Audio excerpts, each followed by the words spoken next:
Welcome to DABCC Radio, where smart people listen.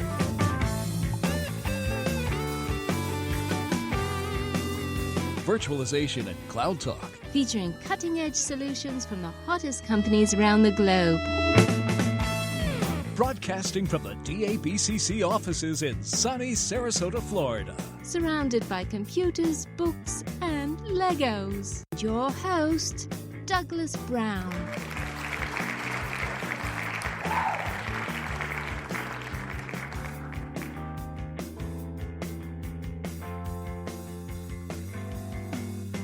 Hello, everyone, and welcome to another episode of DABCC Radio. I am so looking forward to this episode.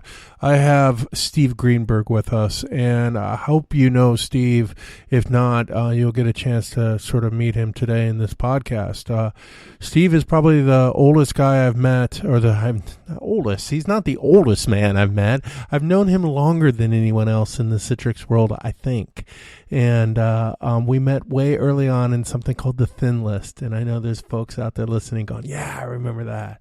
And we'll talk about this a little bit, hopefully. And but Steve is an absolutely great guy. He's a CTP fellow. He's he's a server-based computing, virtualization, EUC, whatever you want to call it, guru. He's an expert of experts. He's been doing this as long as anyone.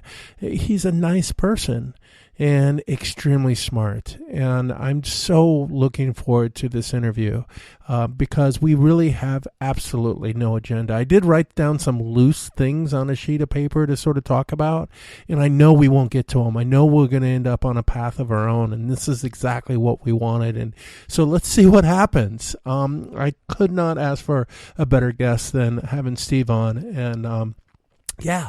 So with no further ado, let's just jump in. I can't even speak. I'm so excited. Let's just jump into this. My podcast with one of the most greatest guys I know, Steve Greenberg from Thin Client Computing. Okay, Steve, thank you so much for doing this with me. It's been a while since we've done a podcast, and Steve is actually, believe it or not, Steve is probably one of the oldest or one of the guys I've known the longest in the EUC space. We met on the good old Thin List. Do you remember that way back when? Absolutely, Doug. That was a great time. That was like proto-social media, where all the super nerd, specialized geek guys found each other, but it was an email interface. Yeah, exactly. Listserv. Believe it or not, I had someone complain about Slack the other day, and they're like, you should just do this on a listserv. And I replied back, you just warmed my heart, but no. Well, you know what that brings up. Here we go. We're going to go off on tangents, but you'll keep us on track. That brings up one of my things about technology that it doesn't really ever get replaced. It gets layered on itself. So like email is still really good for asynchronous communication, but Slack is better for when you want sort of a quick response and you can have a short conversation. And then Twitter is better for something more public facing. Everything has its little sweet spot, but nothing ever goes away. And one of the things I say to customers or laugh about sometimes is that technology never dies. It just goes to the back of the data center. Because I'll go through data centers and I'll find like beige computers and weird old stuff. But anyway. Yeah, no, I've always when people talk about convergence, I just don't go down there. Don't do that to me. Is usually what I say. Then nothing converges. It just expands it like just a keeps supernova. Exactly. In fact, they in the old days they said the radio would kill, or the TV would kill radio, right? But the TV didn't kill radio. Now we have TV, we have HD or like internet TV, cable TV, we have radio, we have FM, AM, satellite, internet, podcast. You know what I mean? It's like, and then it's all use case, right? You use the radio in your car, but you use a podcast on your phone or your other device, right? You 100%. Watch a high definition movie on your TV, but you might watch a YouTube thing on your phone. So we just added that. I love that. It's like a supernova, because the other thing about that analogy is the expanding universe, and it's accelerating. And that's what's happening in tech. Yeah. The change and the expansion just keeps accelerating. If you could ask me questions, it's fine. We could do that. No. It's Doug and Steve. We're just going to go right in here. Well, this is. I do want to. We have no agenda for today. I mean, I did write down some questions just in case we're like, what do we want to talk about, right? But no, this is what I wanted. There was no yeah, absolutely. Steven can talk about it. He's been around. Well, for the folks that don't know who you are, Steve, can you give us a little background of who is Steve Greenberg? Sure. I'm just a nerd and got interested in what we call EUC today. It's had many names between now and then. In the very early 90s, I was working in IT, and there were some specific problems we had to solve that were pretty unusual across platforms. And I tried all kinds of proto virtualization and platform integrations, but I found this little company, Citrix, back in like 92, 93, and it solved so many problems. I just got super excited about it. I deployed it at the company, did amazing things with it early on. And by 1997 was like, this stuff's amazing. I just want to go into it. And I started like a little tiny one-man Citrix reseller in 1997. And shortly after that, Doug Brown became our systems engineer from Citrix. That was so in the early years days, later, 3 years or 4 years. 3 years later. Yeah, okay, who knows? But Doug Brown was my systems engineer, so we'd work together and go to customers and do meetings and look at deployments and stuff way back then. And then I just kept going. I adopted early technologies like VMware, storage virtualization. More recently, we helped kind of bring NorScale, which is now Citrix WEM, into the US and build it. And then FS Logix came out. And so the different waves of EUC technology, I've been doing them from the beginning and using them for real world projects. So I'd say, like, who's Steve? What does he do? I'm an implementer of EUC, been doing it a long time, and really work on true real world environments. That's my thing is it practical? Does it help a company? Can you understand the business case? What's the impact? What does it do? And I love what I'm doing, been doing it since the early 90s, and it's just a blast. So I have a couple questions. One, you mentioned EUC, and it has a bunch of different names over the years. Do you have a favorite name? I like SBC. That's what I like. Yeah, it's funny you say that. The one of the earlier ones was they would say Thin Client Computing, and that's why I named my company. It's kind of a play on words, Thin Client Computing. But it was also called Server-Based Computing, so SBC. So I like that too. I like Thin Client / Server-Based Computing. But they're all good. Every time they change, they tell you some other aspect of it. It just modernizes it. Do you know why it's called? Well, here's a trivia question. People throw it. I've had thrown at me a couple times. But do you know why it was called Thin Client Computing? Well, I don't. I mean, I know what I think, but yeah. Well, what's your view? Well, it was that at the time the PC was becoming increasingly complicated, which is a joke compared to today. But it was fat. You had to have a big hard drive and load it with a bunch of stuff. And the terminal was a thin device. But is there some other reason? I don't know, because I'd love to know. Thin wire. Oh, okay. Which is exactly the reason they named thin wire, because of the reason you mentioned, right? Right. It's a thin device versus the fat device, but then they came up with thin wire and then thin clients. And that's why you had Thinnergy. Remember Thinnergy? Did you ever go to a Thinnergy? I did, yeah, actually. I wasn't allowed. I was early Citrix meetups. There wasn't even like a Synergy or an iForum. It was like like a hotel with a couple of rooms. Nice. And then it started building from there. Nice. I did. Nice. That's kind of cool. It's another weird trivia that most people wouldn't know. Now we call Citrix Protocol HDX, but it was ICA for most of the years. And the original name of it was Intelligent Console Architecture. Interesting. Yeah. Interesting. Oh, we can play this old name game. Oh, forever, I know. That stuff is fun. I was in Coors Brewery in Colorado when I was in SC, and they had a Citrix bottle of beer. Really? Yeah. They had to change that, or they changed it. Or they changed it because of Citrix. But it was a SATA that they had. I was in a conference room, and they had like all the types of bottles of beer that they've ever made, lining the walls. Right, like there was a big shelf at the very top of the room, and one of them was Citrix beer. I think they changed it to Corona or something. Oh, you're saying like that was independent of Citrix, not like yes, correct. Citrix. They were actually going to have a beer named Citrix. Correct. That's crazy. I want one. Yeah, me too. Steve will be on eBay as soon as we're done. Podcast done. Steve's on eBay. Yeah, exactly. Yeah. So I'll never forget that. I tried that. In fact, I asked him, I was like, can I have that? And I'm like, nope. God damn it. So, well, cool. So, let's jump way to today, and let's talk a bit about this. You know, the elephant in the room, right? The COVID thing has really messed with everything, but at the same time, sort of validated what we've been doing for a long time too, right? So, you know, what's your view on? I'll just throw it the COVID. What do you say? Yeah, this is really interesting. I mean, you said, who am I? And I said, well, I'm a nerd. And we started with this niche technology and stuck with it and grew the scale of our project. So, you know, what we're calling EUC now has been growing and expanding, becoming more and more mainstream for a long time.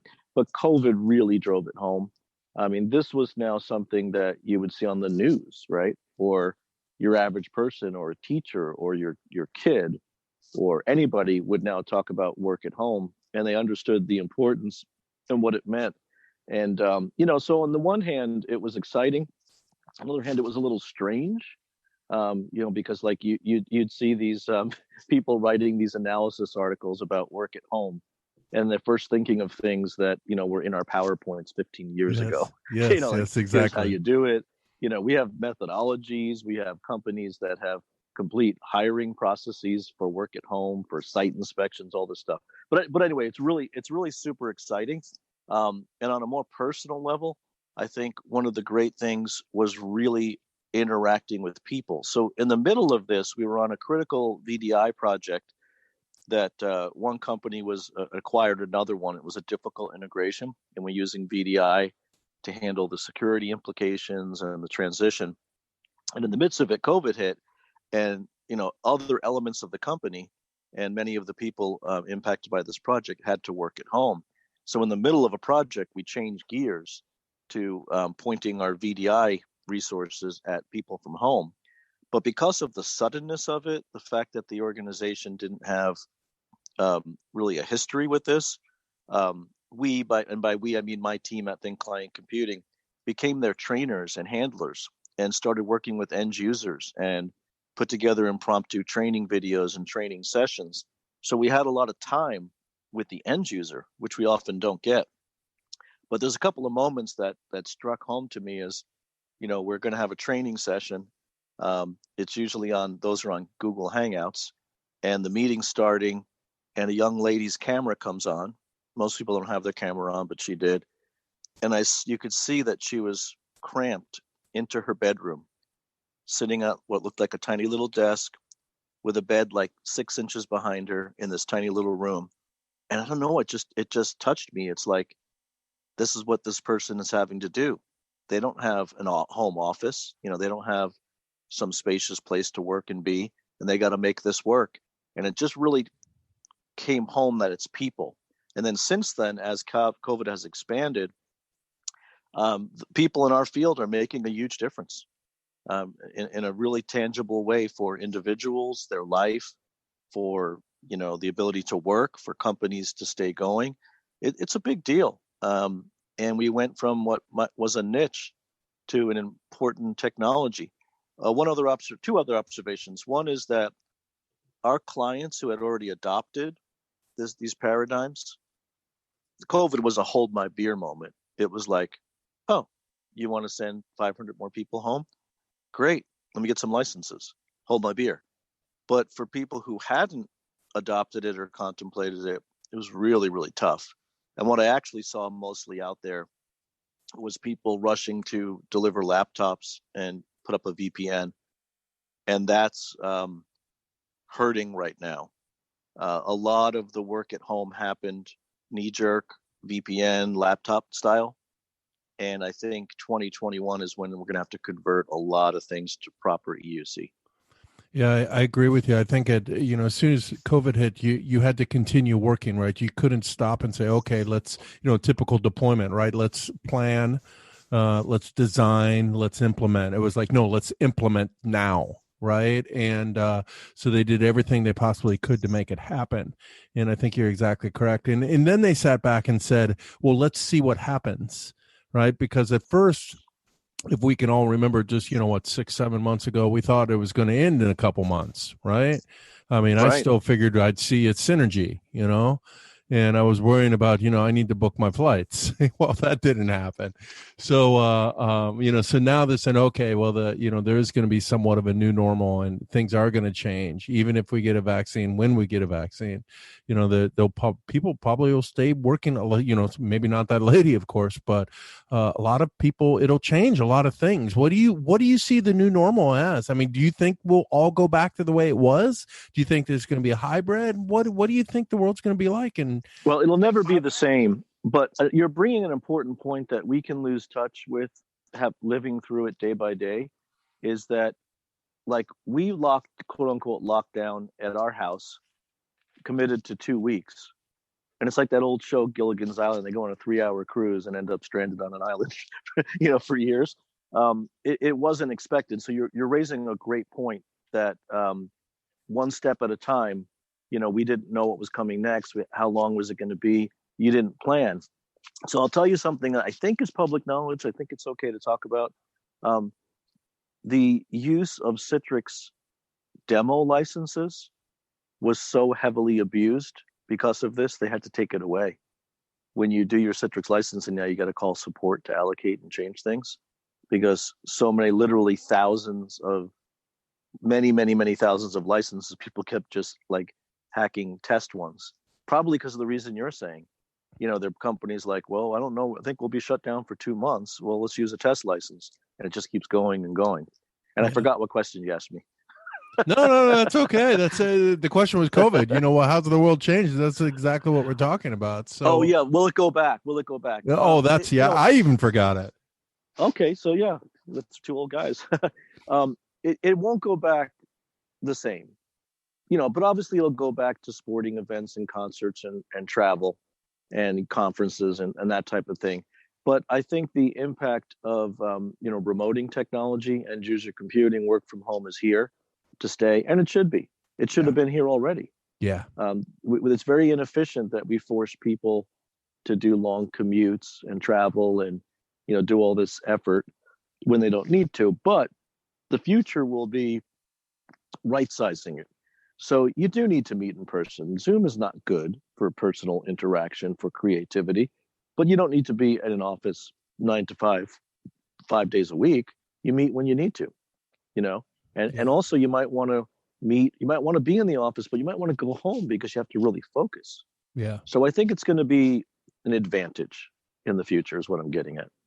I agree with you. I think that, if you look at how we work because of the industrial, or the same way we did in the Industrial Revolution, right? You went to work when the sun came up, and you came home when the sun came down, blah, blah, blah, blah, right? And you needed to be there. There weren't computers, internet, blah, blah, blah, blah, right? I also agree that, this really proved what we've been saying for a long time. And it's sort of one of those sad things, too. You don't want to sit there and say, hey, I was right. But at the same time, we were right. I always said Citrix or remoting, whatever you want to call it, was a better way to compute, right? Yep. But I totally agree that it's the future is going to be right sizing. I love how you said that, because I think you just perfectly said, really. It's right sizing. It's what's the right way to do this, right? Although I'm sort of a pessimist or a realist, as I like to think. I think that we'll all go back to the way it ever was, the same way we did after 9/11 or any other tragedy, where we go back to our miserable selves as soon as humanly possible. Well, the truth is always somewhere in between. But you know what is different now? Tech has changed, but stayed the same, but changed. You know what I mean by that? Like, in some ways you're doing the same stuff, and then in some ways it's really different. The edge is really different now. And here's the primary reason why. The edge needs power. In the earlier days of doing things with Citrix or remoting, work at home meant you're remoting business applications. And they were mainly like 2D, and it's not that hard to do. We could even do it on modems reasonably back then. But the workloads have changed. And now graphics and collaboration and two-way video and audio are a given on the endpoint.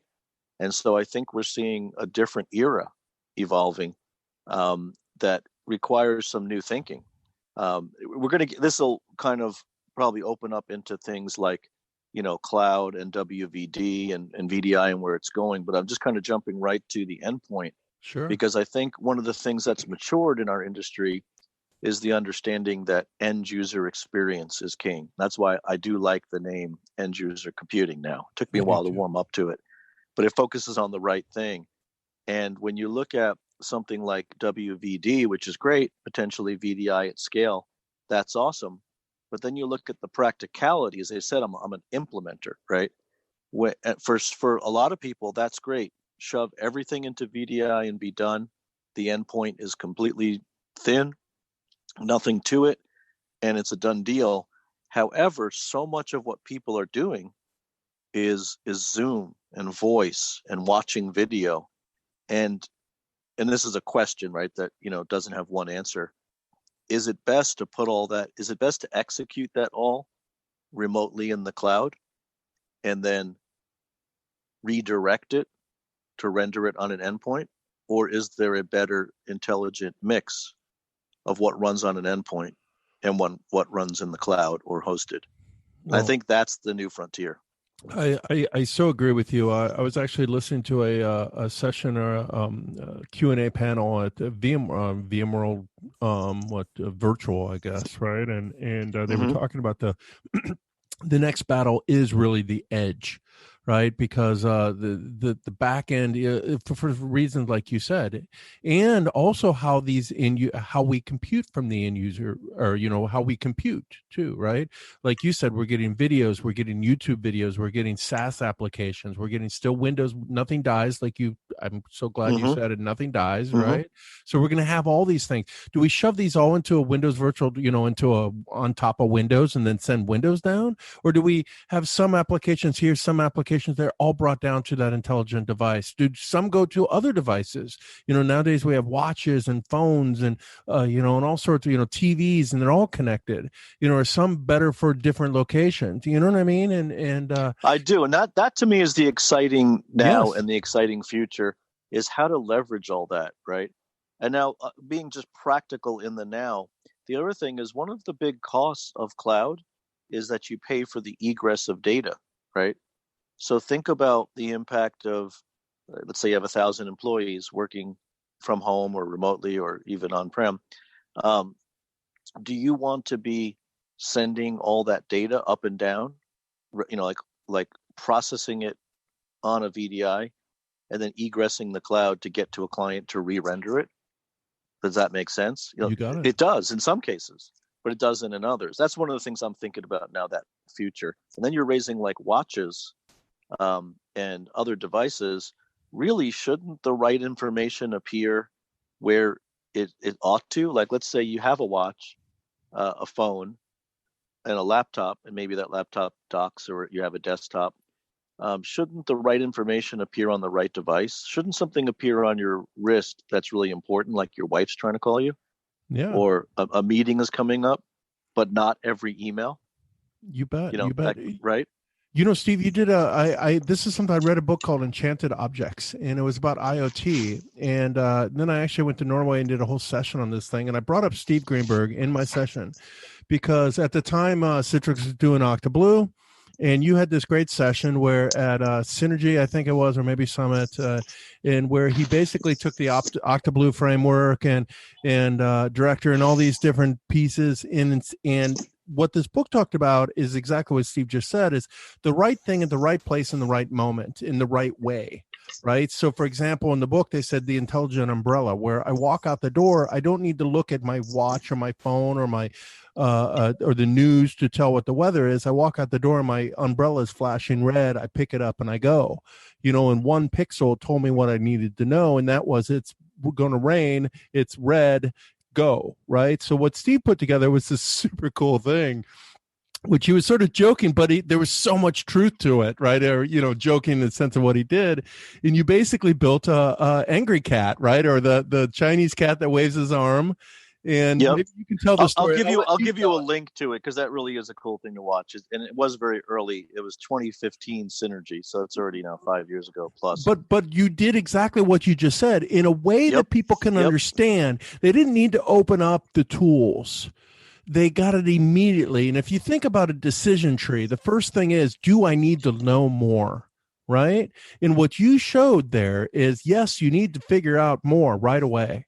So can you describe what you built? I mean, can you Yeah, that's great. That's cool that you brought that up. That was one of my funnest. I talk about it all the time because it really showed, like I said, it showed something much bigger than what people just see it as, I think.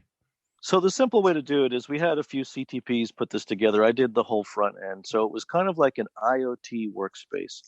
It was a desk with all of the objects that you'd normally have on your desk, like a picture frame and, your monitor and a lamp, all the things you would just have in your environment. But we took real data from a Citrix data center where we were monitoring all the components of a full Citrix stack, including storage. And I actually had a little file cabinet on the thing. It was a miniature file cabinet to represent a big file cabinet. And we started looking at the data center. Okay, when we start, the lamp on the desk was green. Everything was good. The picture in the picture frame was a happy face. I think it was a minion, and he was a happy one. And the desk the area was glowing green. And we had this little Asian lucky cat that waves its arm. It's for good luck, like you see it in stores and things. But I had made it a robot with various things inside of it. And its eyes were LEDs, and they were green. So your environment was telling you what was happening. It increasingly goes to hell as the environment crashes. And this was real data. We created the crash, but this was real. It starts changing. So the objects in your environment change color, flash, the picture in the picture frame starts to look worried. And all these things are telling you, I'm getting texts on my phone, right? So all of my objects are telling me something's going on. Now we're getting concerned. We don't know what. It gets worse. It turns red. Some funny things happen, which is what Doug's referring to. When it goes to hell, the cat starts shooting lasers and smoke comes out. So we did all these cool little robotic things. But the point was, my environment was telling me what was happening. And the problem in that simulation, which was real, the data was doing this, was that the storage environment was overrun, and the file cabinet started, vibrating and popped open, and a little robot started dancing around to tell me it's storage. So that the point was, your environment told you what you needed, exactly as Doug described. He used great examples that you don't have to think about it. To some degree, Doug, don't you think we're getting that? Oh, we're integrated devices like Apple. Apple does a good job of that kind of stuff. That to Not me quite is to the that future. level. Yeah, I mean, what you did was very futuristic. It was truly, and if you guys, if you like good books, it was called Enchanted Objects by Kevin Rose, or Kevin Rose is a Dig guy, right? It was something Rose, and it was an amazing book. And it's exactly what Steve did. But these are the objects in the future, IoT, and IoT is not just light bulbs, right? It's really about a better way to compute, a better way to understand data, a better way to understand what's going on, right? Taking the unintelligent and making it intelligent in the right way, right? I think at first, and definitely right, we're still in it, I guess. We're making anything we can and, quote unquote, intelligent, right? Or connected. The next thing is to sort of refine that into the best way to do it, or the easiest, simplistic way, right? And then if you start getting back to the discussion on edge devices, this is where we see all these different edge devices start popping up, right? Because there'll be the right device for the right moment, instead of just one device for everything.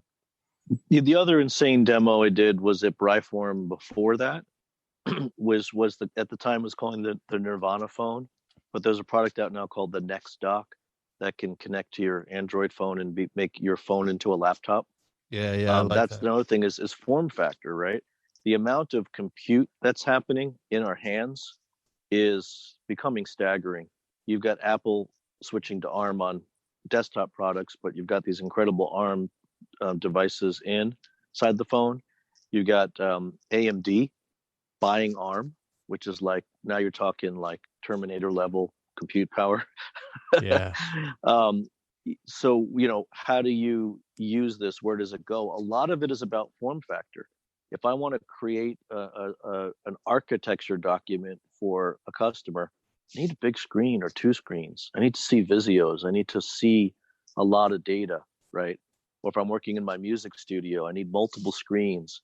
But if I'm just reading information, just picking up my phone or or a watch, I don't use the watch, but it's fine to just little tidbits. So interface matters. But where's the compute? It's getting to the point where all the compute you really would ever need is already in your phone or certainly your laptop. So where do things run? Where do you present them? How do you see them? This is a kind of an exciting time. Yeah. And then what I work at iGel, so I'm a little bit slanted here, but I've always believed this is then you need that endpoint in the back end to be manageable, right? To be extendable, to be upgradable, right? And that's the story we tell. But well, never apologize simple. for bringing up iGel, because you can be smug when you're the best. I mean, that's the reality. That's I've always I try been a not huge to iGel fan. Yeah, I try not to take the ABCC radio and turn it into an iGel pitch, right? But I'm here for a reason, But it's really good for a reason, and and we've been an iGel partner for a really long time. iGel's been around much longer than people think. It's just got the right approach. It's software based. It puts all the right components on the endpoint to do all the stuff we're talking about. That's exactly right. And the other thing about iGel too is it's totally extensible. We almost always see it as like basically an HDX client or RDP or whatever, but it's completely extensible. People have taken that OS and made it complete point of sale systems and totally custom, and it's all Linux and API and open standard stuff. You can do anything with that endpoint that you want. And I think that's where the future is. Yeah, absolutely. And now the iGel has some issues because, if this is where the future is, and I thoroughly believe that, and I think you do too, then you're going to start seeing the big boys jump into that space too, right? Yep. Which is great, just absolutely great, because I think you and I both, if I could talk for you, we don't really care about the vendor. We care about the technology, right? Exactly. And ultimately getting the business what it needs. Correct. And it's completely unrelated. I'm just going to jump to something that's a really cool lesson I've learned that I'll share, which is an extension of that, is that, and actually you have some good stories about this too that you've told over the years. In the end, it's really about what the organization, the business, the mission, and the user experience. And I think the story you used to tell, Doug, is you build a great network, but nobody knows it if it doesn't enhance their job, and you don't get congratulations.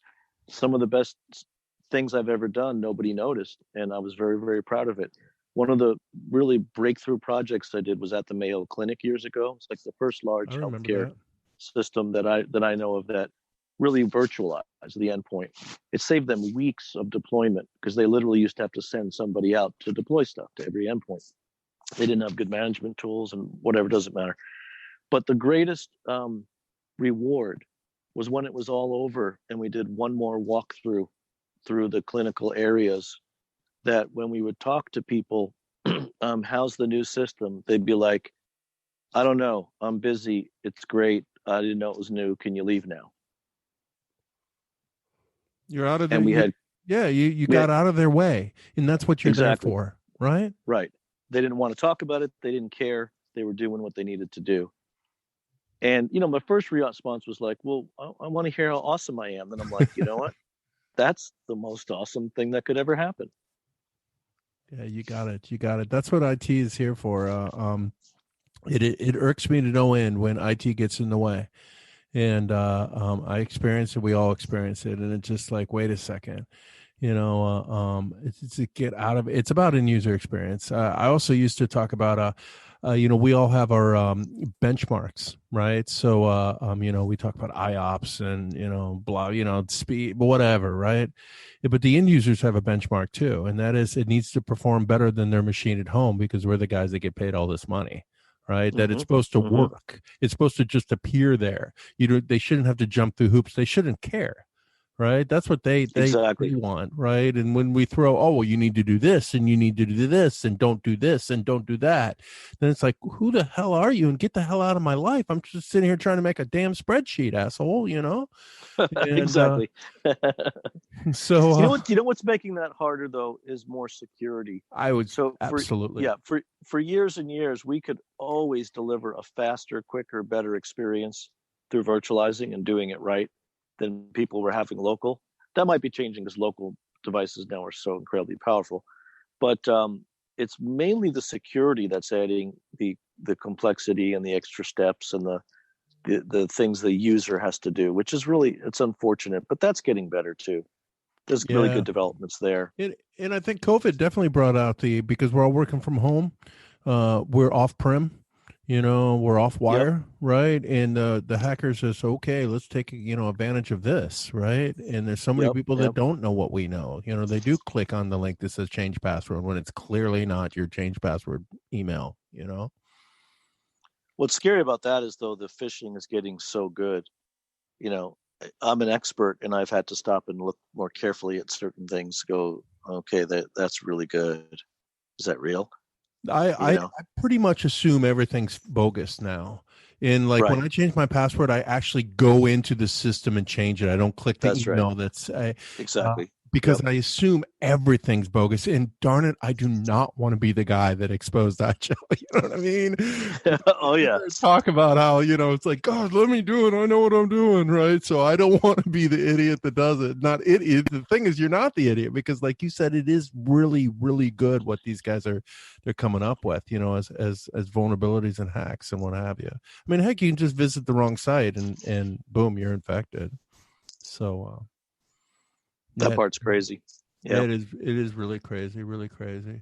So, what do you think the future of on-prem is? We keep talking about the cloud and cloud delivered and even smaller endpoints, more centrally managed endpoints. What about on-prem? What do you think there? I don't know, because I think we're still in the growing pains. Like, I think the concept of public cloud is really cool. There's been some big wins. It does some great things, but it is a recurring cost. You do pay for egress, and you do have to also change the methodology by which you run things. So I think for many situations, it's ideal. And then for others, it's not, and you still do have this reality that where is the data? What are the applications, right?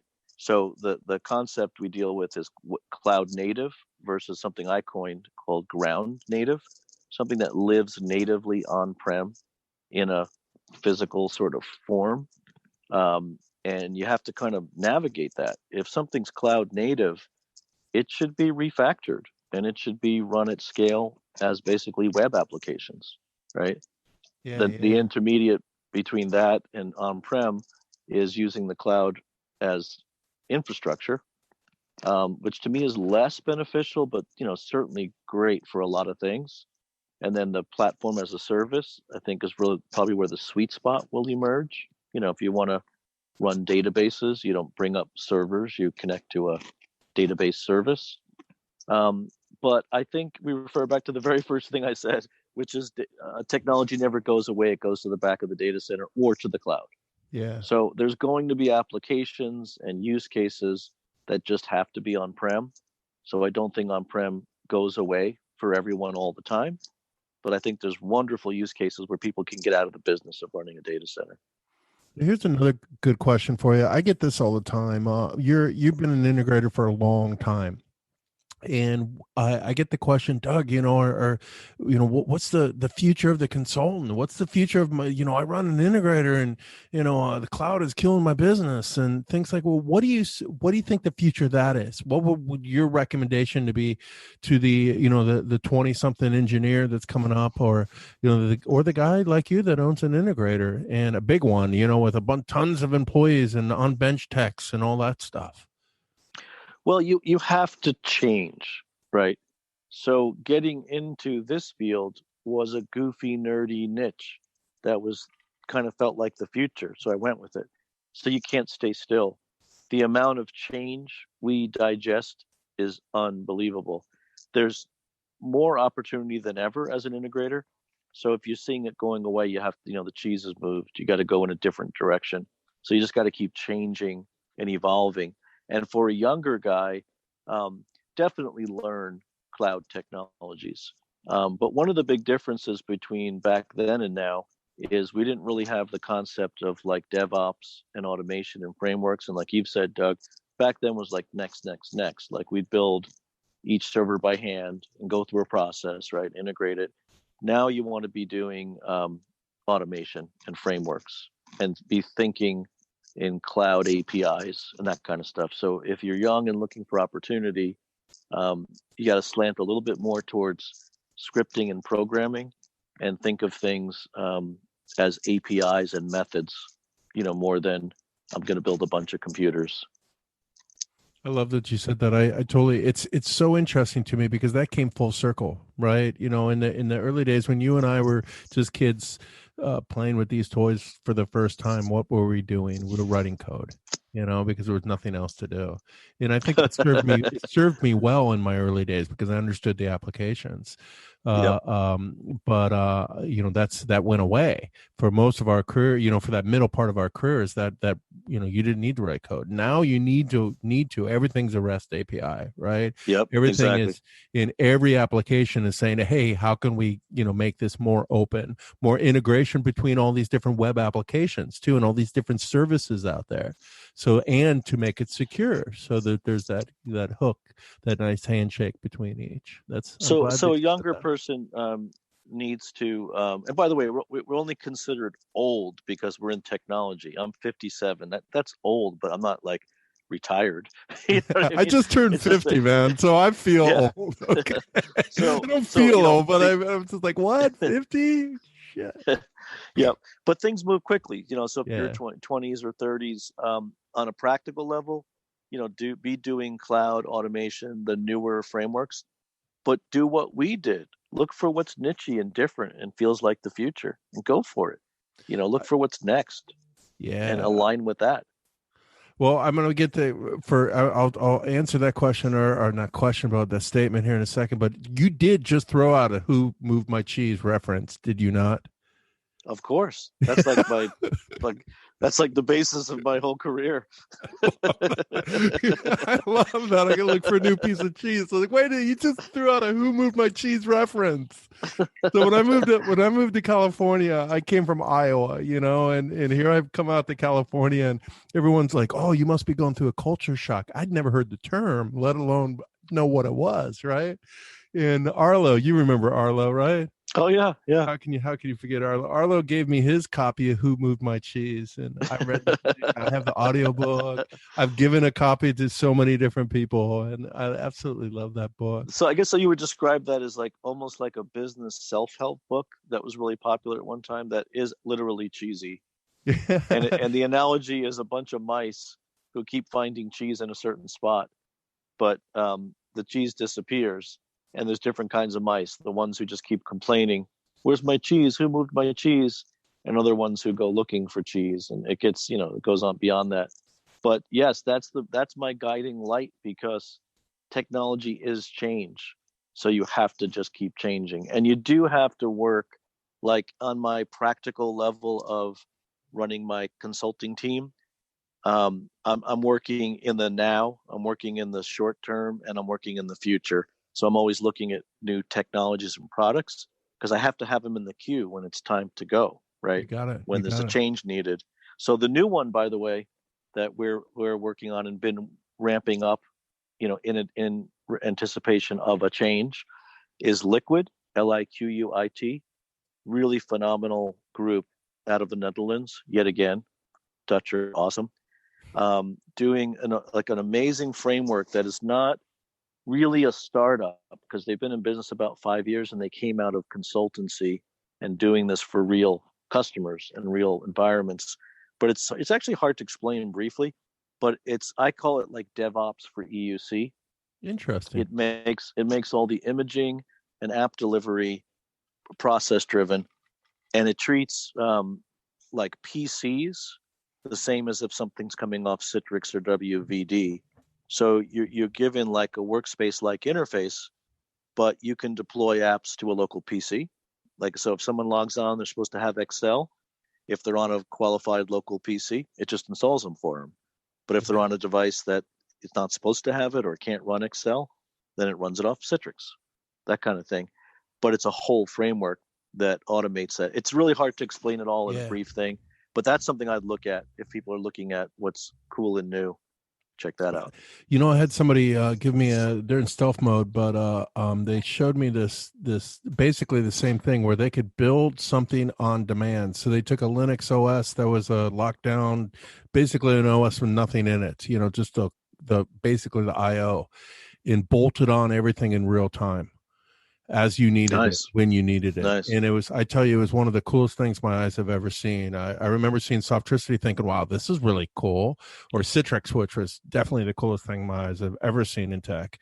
When the first sometimes too, we take step backwards. Like, let's see, we were in 2020, probably like let's say 2014, 2015, somewhere in there. And for a period of time, we had that down using, VMware hypervisor, whatever Windows OS, Citrix technologies, and AppV. We could, and then personalization and other scripting and stuff, but we could do exactly what you're saying in large enterprise environments. We called it dynamic assembly. You build something on the fly because all the apps are virtualized, and you build the OS as needed. And we've actually taken a bit of a step back there, because some of the layering and other tools and AppV kind of dying and waiting for MSIX to mature, we're not quite as good right now. So we're having to look other ways. And that's where I think Liquid, maybe this other stealth thing you're talking about, has a place. Nothing is really... there's usually not one guy working on something new.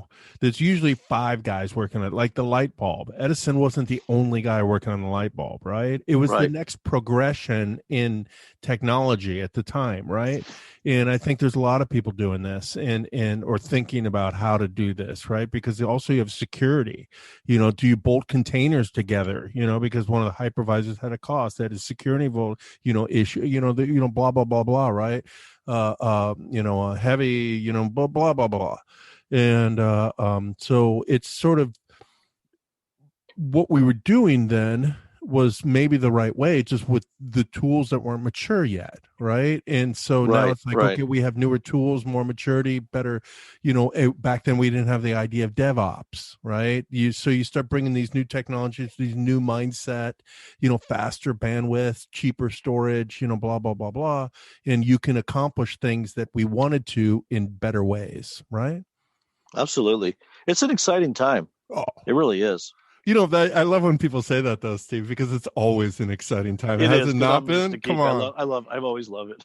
Yeah, exactly. Well, back to, you said, what kids would, look for new technologies and things like that. I totally agree with you. I also talk about keep one foot out the door. I had my boss, when I was a consultant, said, Doug, the best advice I can give you is always keep one foot out the door. Always look for the new great technology. But as I get older, I've got to this point where I believe I follow the passion. So if you look at my career, for example, I'm not an engineer anymore. What you met back, in the 90s and met in person in 2001, I'm not that guy anymore. I've sort of followed my passion, which if I look back, the dots they connect, but they surely didn't connect moving forward, right? Which is that old Steve Jobs Stanford speech, which is, have faith that the dots connect. Just follow that passion along the way, and you'll be okay. At least hopefully you'll be okay, but you'll definitely have fun. And well, I'll tell you an interesting personal thing about that is I started off actually in music and music technology. So, really before, like, this is like 80s, like I was working in studios. I'm a guitarist, a composer, and I worked with all the technology, and I always had that knack for it, so I was always the guy who could learn it real quick and do it, and that transitioned into IT. So in the early days of the Citrix stuff, I kind of went into IT, and I came at it with like a different thing. I thought I was just kind of ending one life and starting another, but over those years since then, they've both evolved to merge. And today I continue doing music production, performance, everything over all these years. But those two worlds have merged. in a way that's incredible. Like my skills in both now enhance each other, and I never could have seen that coming. That's back really then. cool. That's really cool. Yeah. Yeah, that's really cool. And that's the kind of an overview. But even within that, by following my passion, exactly what you're saying, by always looking for what's of really truly interesting to me, I always follow what interests me, and they often seem weird and then end up being awesome and connecting and enhancing what I was already doing. You got it. And that takes a little forethought too in this, and intelligence, and maybe intelligence is the wrong word, maybe experience or understanding, because you were able to not just follow the passion, but look at it and say, this is something that does make some sense, or the passion grew from, this is something that makes some sense, right? Like for me, Citrix was, wow, this is what my father was talking about. This is mainframe technology, right? So I got so passionate about it, and I still am. I still love that. Yeah, absolutely. So okay, so now you're interviewing me. But when the cloud was new, you said a really great thing. And I'm just curious what you think today. I remember everything you've ever said. I can quote you like going back to the year 2000. But I thought it was cool. It was, and I've heard it since then, but I remember you saying it first. The first place I ever heard it was the cloud. One version is the cloud is it's the internet. Hello. Yeah. And then the other is the cloud is somebody else's computer. So how has your view of that evolved since those early days? The cloud to me is a highway. Okay, the cloud to me is useless.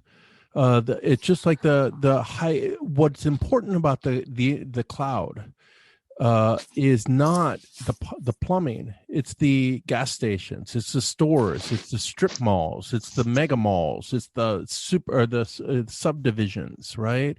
It's you get off the highway and you go to a store. It's the services. Right? The cloud itself is useless. It's the services that's the powerful piece. You know what I mean? Nice. Yeah, that's great. And, that's great recognition of what really matters. It's what you can consume and accomplish. Yeah, that's exactly right. And then you build your you go to where you need to go, right? So, but I also think the cloud is or the internet. Well, I think it's a sort of a negative too. Steve and I started talking about this earlier on, but I think it sort of drives people away from each other too. So it's always a fight to try to bring us back together. Well, I'll give you some observations on that. But again, this is like something that seems to veer off, but because I'm interested in it, it's enhanced my understanding of like EUC, right? Sure. So we've all gotten brought into like Facebook, Twitter, Instagram, whatever tools you use, and I experience some difficulty because there's opposing views and there's things that aren't true, and how does it get managed? But remember, that's kind of we veered off. The internet was designed as open protocols where everyone could just communicate directly, peer-to-peer, with no barriers. These things have become companies and services. And I think it's important that we get back to the highway, right? You can get on the highway and get off wherever you want. You don't have to get on some company's highway or their vision of the highway. Or this is difficult though, Steve. I've had this discussion recently around Apple. So that we found ourselves in walled gardens. And for a long time, it was always, get out of the walled gardens. You don't want to be in a walled garden, blah, blah, blah, blah, right? It was such a negative thing. But nowadays, I'm so excited about tomorrow. We get the Mac announcements, right? Big Sur, blah, blah, blah, blah. And really looking forward to that. But I'm in the Apple walled garden now. I have my iPad, my Apple TV, my Apple Watch, my iPhone, and my Macs, right? They all work together. I'm pretty happy about that. You know what I mean? So yeah. But that doesn't prevent you from consuming what you want. You're correct there. You're correct. Right. Yeah. So I don't particularly like Apple's content. Like I don't really use their news app because they want me to pay a bunch of money for something that's curated. So the way I consume news is I have multiple browsers going to completely different places and sources, and mostly through search. I don't really rely on anyone's news outlet or source. I search things, right? And that's the difference right there. I don't want to use the Apple News app and pay. I want to go on the open internet and search information. But I love Apple devices to do it from.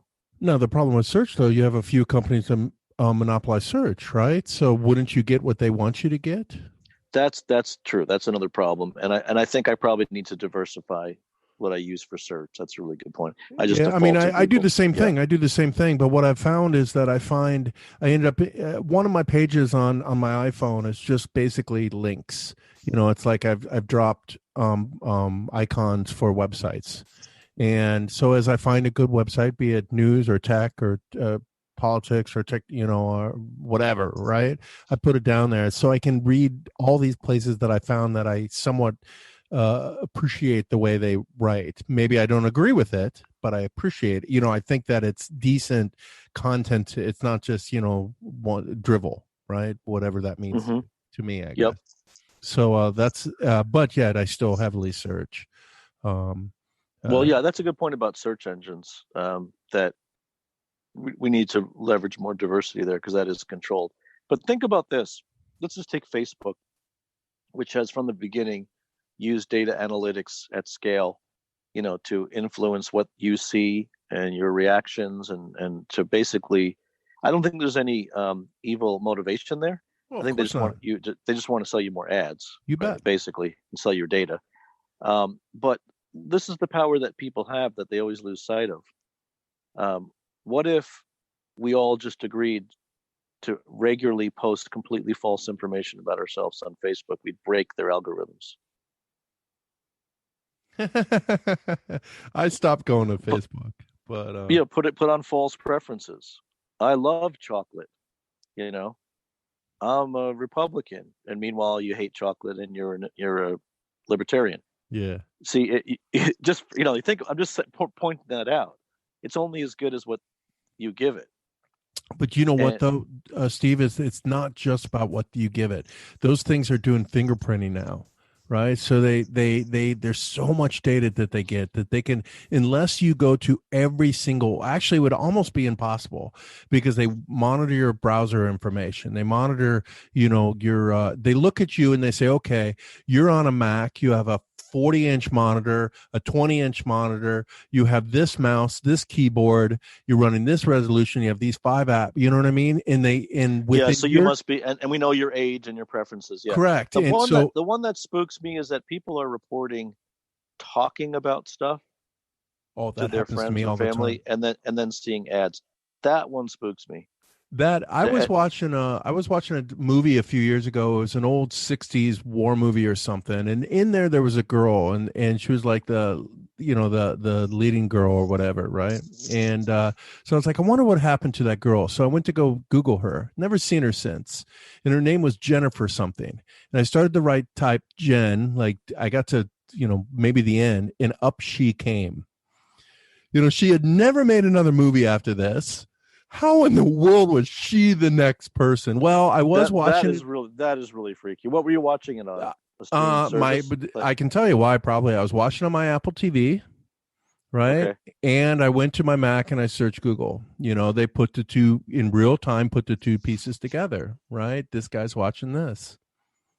That's a little freaky. But it's I'll never. I mean, this one, I whenever someone brings this up, I say, but is that good? Some kids will say, "Oh, I don't care. I want what I want when I want it."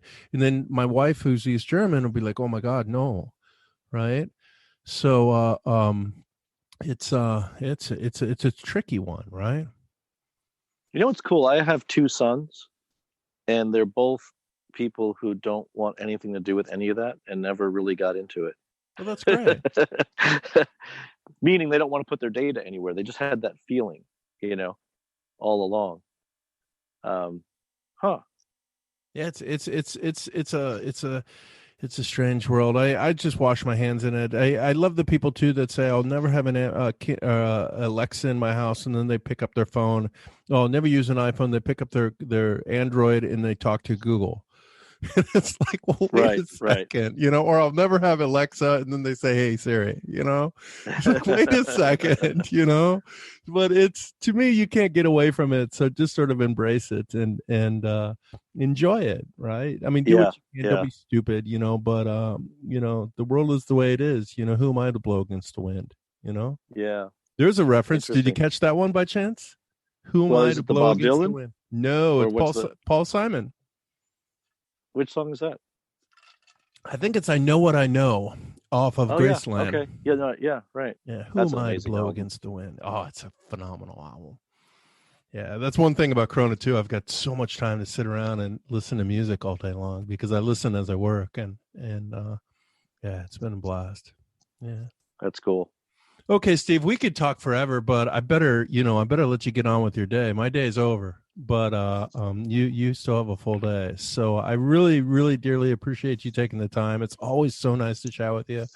So Steve is, I always say, whenever Steve's name comes up, he's probably, I don't know of anyone that I've known longer than Steve in the SBC EUC space, right? Joe Shunk, but I met you before Joe. Jim Kinzig, you see him on Facebook if I'm ever on there anymore, which I'm not, but you'll see him up there. The other person that I think we both known that long, and I may know him a little longer because he was around before I met you, was Roy Takeshi. Yeah. But you're in Arizona. No, he's up. Is he still in Arizona? Did he move up north? He's in Arizona, but he went to Amazon recently. Okay. I knew he went to Amazon. So Roy Takeshi. Well, Doug, it's always a pleasure. And for the listeners, I'd like to say, too, that this is a wonderful career and an incredible community of people. So whoever you are, young, old, new, we welcome you. And I think if you join this world and community and get into it, get to know your peers, and there's great ways to do that these days, I think you'll find it's a very rewarding career and a great place to be, of really smart people. And it's like a family at this point, and it's pretty amazing. And I just keep loving what I'm doing year after year. I second that. I think it's when I joined Citrix, Arlo gave me a box of WinFrame. It's still in the shrink wrap, and WinFrame 1.7, and it said, "May Citrix enrich your life for years to come." And whenever I see Arlo, I always tell him, "Arlo, you were wrong," and he says, "Wrong about what?"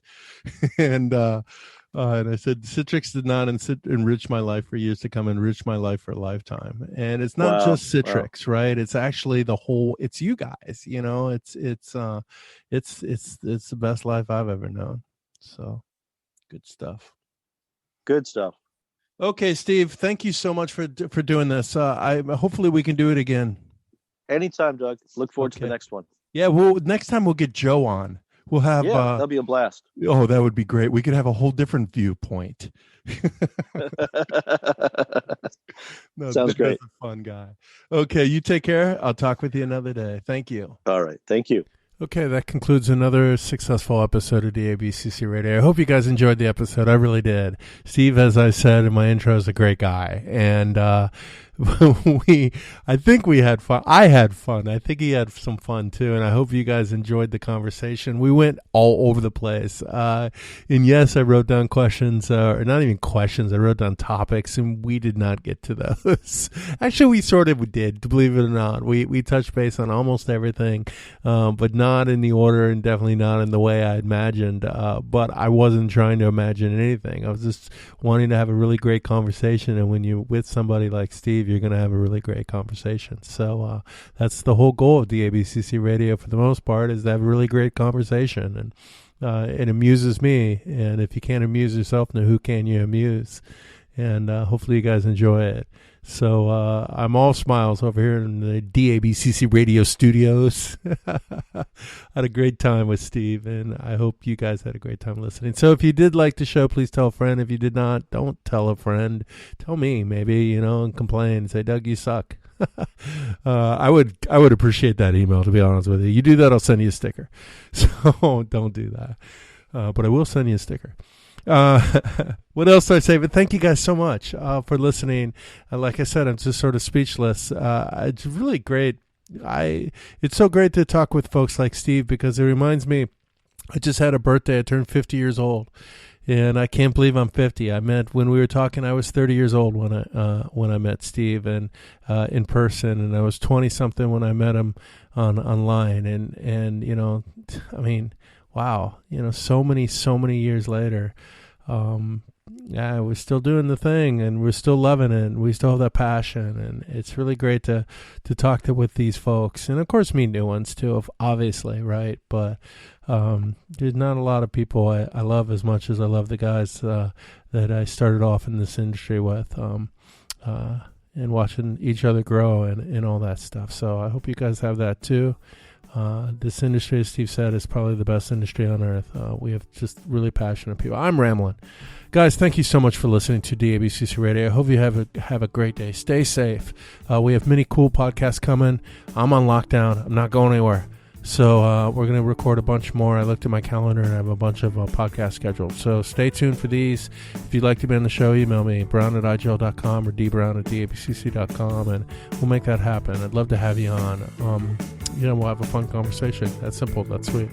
Take care, everyone, and thank you again for listening to DABCC Radio. Yeah.